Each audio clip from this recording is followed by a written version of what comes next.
Vou partir da minha fala partindo de duas premissas básicas. Primeiro, tá? Essa é uma exposição que tem por pressuposto básico a construção de um sistema ou de uma teoria idealizada, uma ideia do juiz Hércules, do Dworkin. E a segunda premissa é que a racionalidade ética, ou seja, para que a ética seja central na racionalidade dos precedentes judiciais, é indispensável que haja uma reconsideração bastante radical da ideia e da questão de acesso à justiça. Então, acesso à justiça considerado em sua acepção ampla, de acesso à justiça numa ideia de acesso à ordem jurídica justa, tal qual essa expressão cunhada no Brasil por Kazuo Watanabe já lá nos idos do final da década de 80.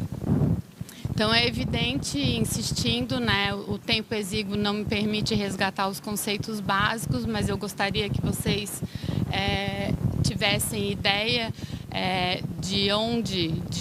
do ponto de partida dessa minha viagem e desse meu convite à reflexão, né?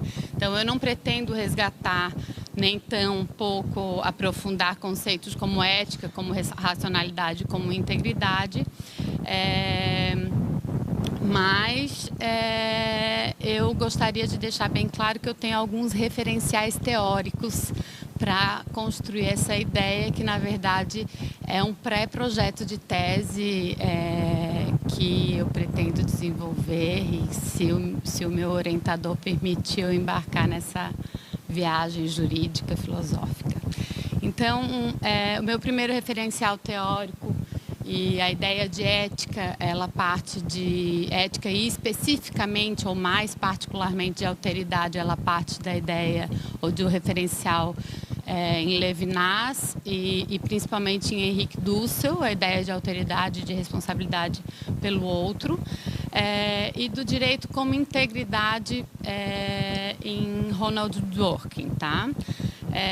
Então, eu acho essencial que a gente parta desse referencial teórico para então eu poder, para vocês entenderem um pouco aonde eu quero chegar. Além desses referenciais, eu confesso que eu ando profundamente influenciada em duas obras que me foram apresentadas recentemente no doutorado. Uma delas é do autor Hermes Zanetti Júnior, publicada no ano passado, é a tese dele e foi publicada com o título Valor Vinculante dos Precedentes. O Hermes Zanetti Júnior tem como teoria de base o garantismo jurídico de Luigi Ferraioli e por uma questão óbvia, então, tem como ideia central o garantismo e a garantia dos direitos fundamentais, que é basicamente onde eu quero chegar. Então, a garantia de direitos fundamentais é o eixo e é o norte. Além disso, eu também ando muito influenciado pela obra do meu querido colega de doutorado e magistrado, Fernando Vieira Luiz, Teoria da Decisão Judicial, que é o resultado da dissertação de mestrado dele, e que aponta com uma peculiar sensibilidade a responsabilidade do juiz na fundamentação da sentença, no proferimento das decisões, e a importância de uma hermenêutica responsável. O desenvolvimento do tema, então, ou eu proponho o desenvolvimento do tema a partir de 4 pontos fundamentais. O primeiro ponto diz respeito ao contexto jurídico, o contexto histórico jurídico brasileiro e a inserção de um sistema de precedentes. E quando eu falo em sistemas, entre aspas, é porque questiona-se assim, de forma bastante contundente se há, de fato, um sistema de precedentes ou se temos alguns artigos, espaços que formam alguma ideia de precedentes, né, dentro do Código de Processo Civil. Então, é um contexto jurídico, cultural, nós temos uma cultura jurídica e, dentro desse contexto jurídico-cultural, se insere por via legislativa um sistema de precedentes.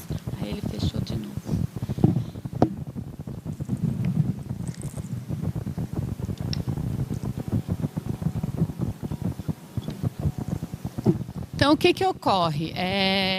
Nós, no Brasil, culturalmente, nós temos um contexto jurídico de absoluta rebeldia em relação à uniformização jurisprudencial. Então, não existe uma cultura de respeito à jurisprudência, não existe uma cultura de respeito ao precedente. E dentro desse contexto se insere legislativamente um sistema de precedentes judiciais. Então, se a gente faz um paralelo, faz uma análise de direito comparado, a gente vai verificar que os principais países, ou que servem até como referência para o nosso sistema, são países... Tá ruim assim? Tá bem melhor agora, né? São países em que os precedentes são seguidos e observados porque simplesmente devem ser seguidos ou eles entendem que devem ser seguidos e observados. Não vai existir uma lei determinando em determinado artigo que precedentes judiciais são obrigatórios ou, como o nosso artigo 927 fala, os juízes e tribunais observarão... e aí faz elenca lá os precedentes, que daí a grande discussão se são obrigatórios, se são persuasivos, se são vinculativos, o nível de vinculação. Então, a partir daí a gente já tem o nosso primeiro problema. Então, nós não temos uma cultura, ontem se falou sobre isso, acho que o Lucon falou dentro da palestra dele em segurança jurídica, eu já falei metade, foi isso? Meu Deus do céu, vamos correr. Então, dentro de um panorama de jurisprudência lotérica, a gente tem a inserção de um sistema legal de precedentes. Isso é uma novidade, inclusive histórica, mundial. O segundo ponto, e aí eu vou correr para poder chegar no último ponto, que é justamente a racionalidade ética, né? Não dá para fazer que nem o Fred, que parou no quinto, mas não teve problema, porque ele não tinha nenhum fechamento, a questão dele. O conceito e a natureza jurídica dos precedentes. Nós temos um conceito teórico, tá? O conceito teórico generalista, a gente poderia afirmar, então, que precedente é uma decisão que se torna paradigma para outras decisões, tá? Eu vou pular os autores que eu tinha citado, mas nós temos, assim, dentro da doutrina italiana do Michele Tarufo, o próprio Marinoni, o Gerli Nunes, que ainda vai falar nesse congresso. Marinoni fala também ou já falou? Já falou, não ouvi, estava preparando aqui para vocês. Então, um caráter retrospectivo e não prospectivo dos procedentes, a ideia de maturação dessa decisão, então, um diferencial de que é uma decisão que pode vir a servir de paradigma, não numa ideia prospectiva, mas retrospectiva. O Michele Tarufo fala que o precedente, então, ele não é formado a priori, só à frente, quando o juiz futuramente utiliza retroativamente uma decisão que foi proferida atrás, ou há um tempo atrás, é que se cria esse precedente. E o Gerli Nunes que vai trabalhar bastante a ideia da necessidade de maturação, ou seja, de exaurimento da análise para se firmar um precedente, da análise dos fundamentos de direito dessa decisão.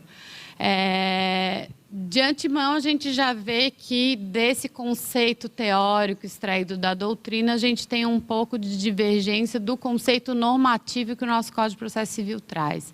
No Código de Processo Civil, a gente pode trazer um conceito, ou pelo menos elencar o que é precedente no Código de Processo Civil, a partir de alguns artigos, principalmente o artigo 927, que sujeita os juízes e tribunais e que fala que juízes e tribunais observarão, e aí, como não está se falando em poderão observar, que nasce a tese da obrigatoriedade desses precedentes, né?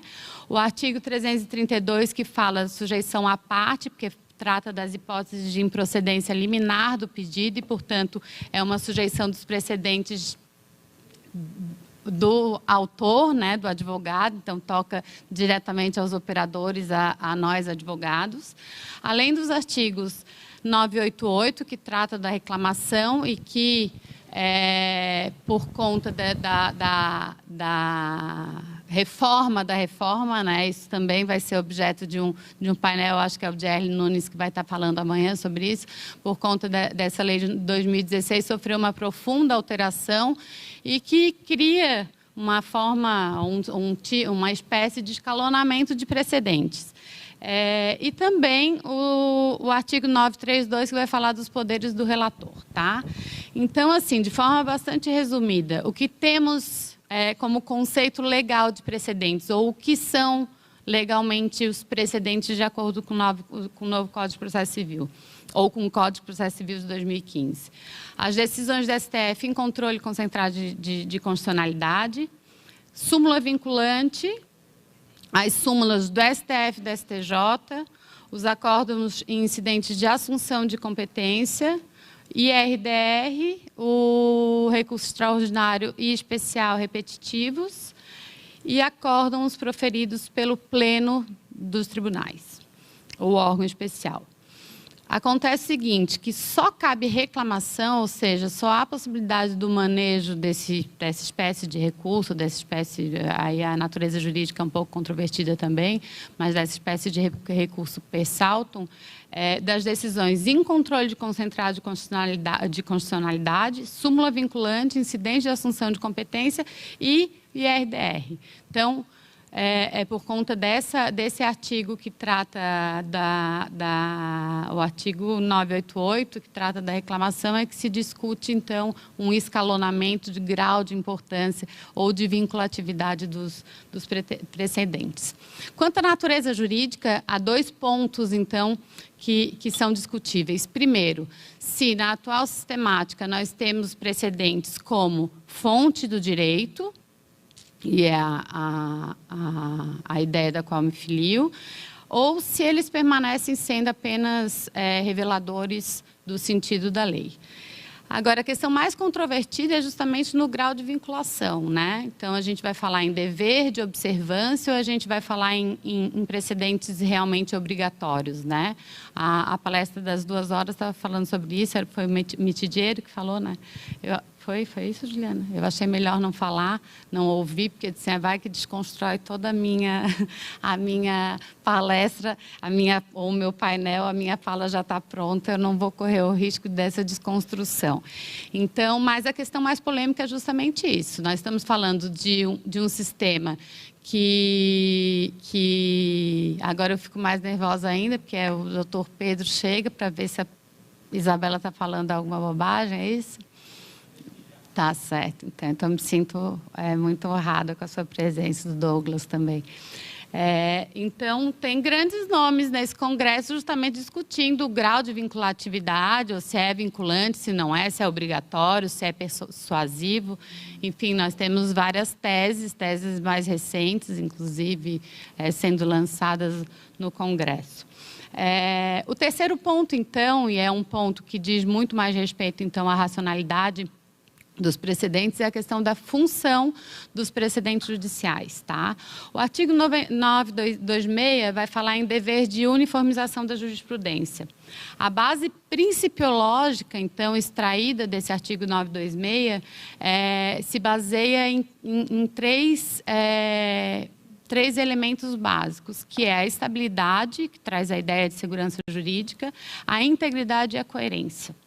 E aí, já vindo um pouquinho agora para a minha filosofia, a gente, quando fala em integridade e coerência, a gente, ou eu, pelo menos, né, me remeto à ideia de direito como integridade, de visão de conjunto, né, de romance em cadeia, trazido de forma tão peculiar por Ronald Dworkin.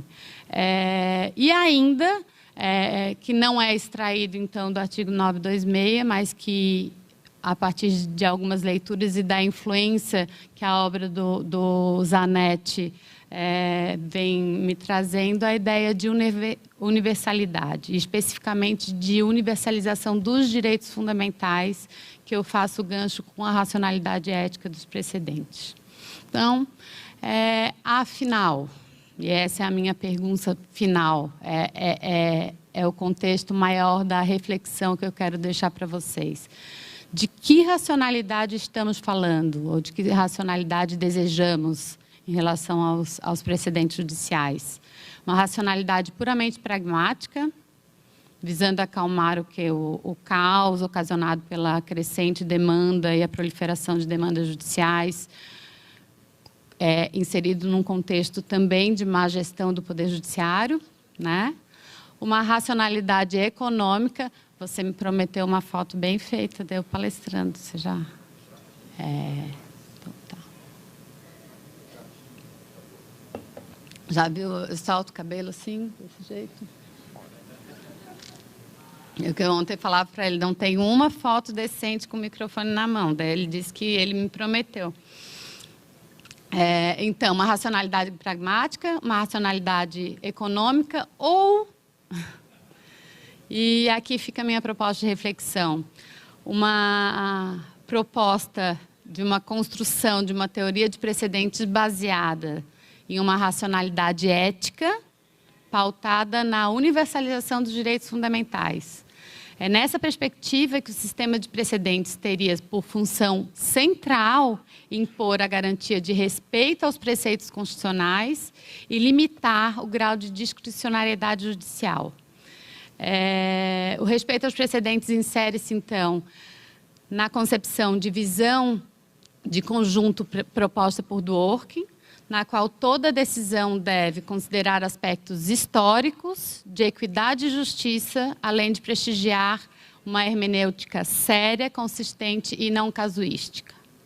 Tal teoria, aliada à ideia de alteridade e eficácia irradiante dos direitos fundamentais, teria o condão de conferir um embasamento para a construção de uma teoria de precedentes judiciais para o Brasil, pautado pela integração e congruência das decisões e do direito como um todo, com respeito aos precedentes judiciais e compromisso de atividade judicial com a concretização dos direitos fundamentais. Era mais ou menos isso. Muito obrigada a todos e eu convido realmente a essa reflexão. Obrigada, uma boa tarde.